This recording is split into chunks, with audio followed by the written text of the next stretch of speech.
안녕하세요. 코인우먼입니다. 오늘은 2023년 8월 2일 수요일입니다. 구독과 좋아요, 알림 설정 정중히 부탁드리며 오늘 영상 시작하겠습니다. 오늘 오전 세계신용평가사 피치에 의해서 미국의 신용등급이 AAA에서 AA+로 하향 조정이 되었습니다. 피치가 미국의 신용등급을 하향 조정한 이유는 향후 3년간 미국 재정 악화 예상, 그리고 정부 부채 수준 매우 높은 상황, 재정 부채와 관련해서 거버넌스 기준에 대한 신뢰 손상이라고 밝혔습니다. 미국의 신용등급 강등이 비트코인에게는 오히려 긴 횡보장에서 때 아닌 호재로 작용하면서 소폭 상승했는데요. 현재 미국의 상황은 투자에 관심이 많으신 분들은 이미 잘 아실 겁니다. 우선 미국 정부는 미국의 경제가 계속되는 금리 인상 속에서도 굳건하다고 생각을 하고 있고, 실제로 2분기 경제 성장률이 1분기에 비해서 리바운드 되어서 예상치보다 높은 수치를 보여주었습니다. 그렇지만 동시에 부채가 사상 최대치를 보여주고 있는데요. 수치상으로 일단 보시면 올해 미국 부채는 사상 처음으로 32조 달러를 넘어섰습니다. 즉 정부가 돈을 무지막지하게 풀어서 경제를 활성화시키는 모양새인데, 또 이것이 가능한 게 미국 국채를 열심히 사주는 일본 정부가 있기 때문에 가능한 일이죠. 경제 연착륙에 대한 기대, 그렇지만 또 부채의 최대치, 거기다가 이번 부채 한도 협상이 그 예가 되겠지만 미국의 거버넌스의 신뢰가 또 받쳐주지는 않는 상황이니 전체적인 미국 분위기는 피치가 보았을 때는 부정적인 쪽에 가까울 수밖에 없었을 것 같습니다.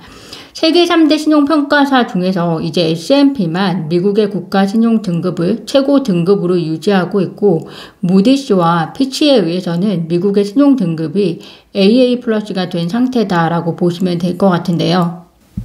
미국의 신용등급의 악화는 결국에는 달러의 악화이고 국가의 위기가 상대적으로 기존에 비해서 위태해졌다는 뜻이기 때문에 오히려 비트코인에는 잠깐이 될지 또 얼마 동안의 기간이 될지는 모르겠지만 일단은 호재가 되었습니다. 사실 비트코인이 변동성 없는 긴 횡보를 보이는 동안 미국 증시는 회복을 거듭하고 있는 상황이었고요. 그래서 돈의 유동성이 사실은 증시에 많이 몰린 것이 사실이었습니다. 그런데 이번 사태로 인해서 투자자들로 하여금 달러보다는 금, 은, 거기다가 비트코인까지 보유해야 한다는 생각들을 다시금 하게 만드는 계기가 된 것 같습니다. 그렇지만 미국이 또 그렇게 호락호락한 나라가 아닙니다.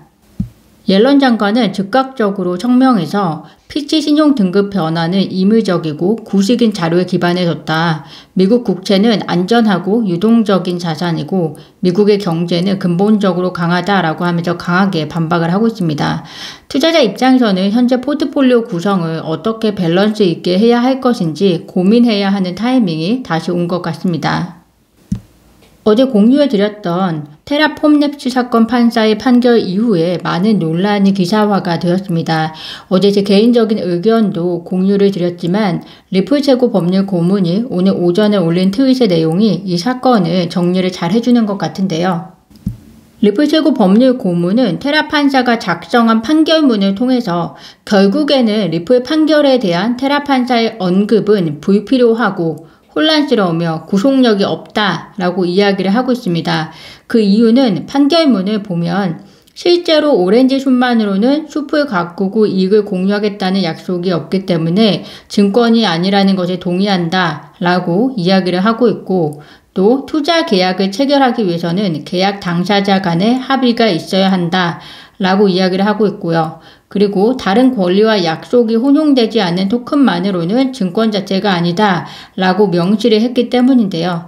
따라서 테라 판사의 판결은 결국에는 테라폼랩스 사태에 한정이 될 수밖에 없고, 그것과 비교해서 대부분 다른 사안으로 구성되어 사실관계에 입각해서 판결이 이미 진행이 된 리플 판결에는 영향을 줄 수 없다라는 것으로 이해하시면 될 것 같습니다.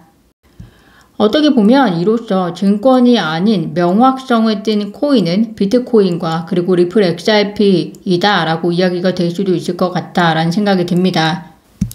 특히 오늘 이더리움의 증권 여부에 대해서 SEC를 제소한 호들로에 대해서 법원이 그 기소를 기각했습니다.